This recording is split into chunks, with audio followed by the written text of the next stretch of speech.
रही थी। वह स्त्री पानी पर तैरती हुई उसके करीब आई और उसकी आंखों में एक रहस्यमयी चमक थी। मैं बेला नागिन हूं और तुम मेरे क्षेत्र में प्रवेश कर चुके हो। तुम्हें यहां से तुरंत चले जाना चाहिए, अन्यथा तुम्हें अपनी जान से हाथ धोना पड़ेगा, बेला ने कोमल आवाज में कहा। वीर सिंह ने बेला को ध्यान से देखा।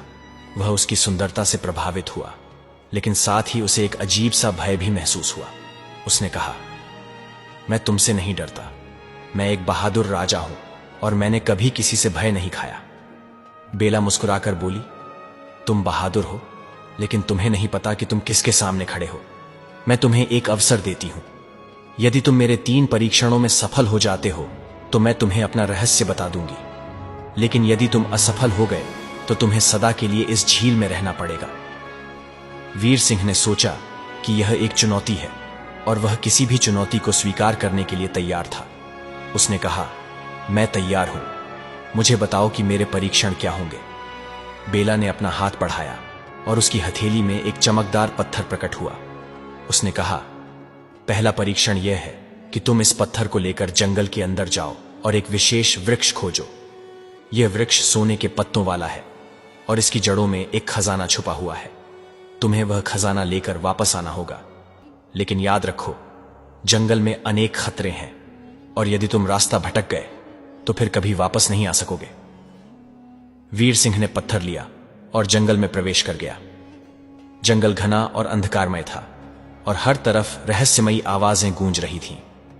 वह घंटों तक चलता रहा, लेकिन उसे सोने के पत्तों वाला वृक्ष दिखाई नहीं दिया। अचानक उसे दूर से एक हल्की चमक दिखी। वह उस रोशनी की ओर बढ़ा और जब वह निकट पहुंचा तो उसने देखा कि वह वही सोने के पत्तों वाला वृक्ष था। वीर सिंह ने वृक्ष के नीचे खुदाई शुरू की और कुछ ही देर में उसे एक छोटा सा संदूक मिला। उसने संदूक खोला तो उसके अंदर एक चमकदार हार था जो हीरों से जड़ा हुआ था। वह हार लेकर झील की ओर वापस चल पड़ा। जब वह झील के किनारे पहुंचा तो बेला वहां खड़ी उसकी प्रतीक्षा कर रही थी। उसने हार देखा और मुस्कुराकर कहा, तुमने पहला परीक्षण पास कर लिया है, लेकिन अब दूसरा परीक्षण शुरू होता है। बेला ने अपना हाथ बढ़ाया और उसकी हथेली में एक छोटी सी बांसुरी प्रकट हुई।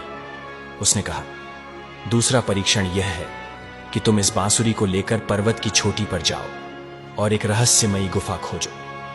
इस गुफा में एक दैत्य रहता है जो हर आगंतुक को बंदी बना लेता है। तुम्हें इस दैत्य को हराना होगा और उसके कैद से एक बंदी को मुक्त कराना होगा। वीर सिंह ने बांसुरी ली और पर्वतों की ओर चल पड़ा। पर्वत का मार्ग कठिन था और हर कदम पर खतरे थे।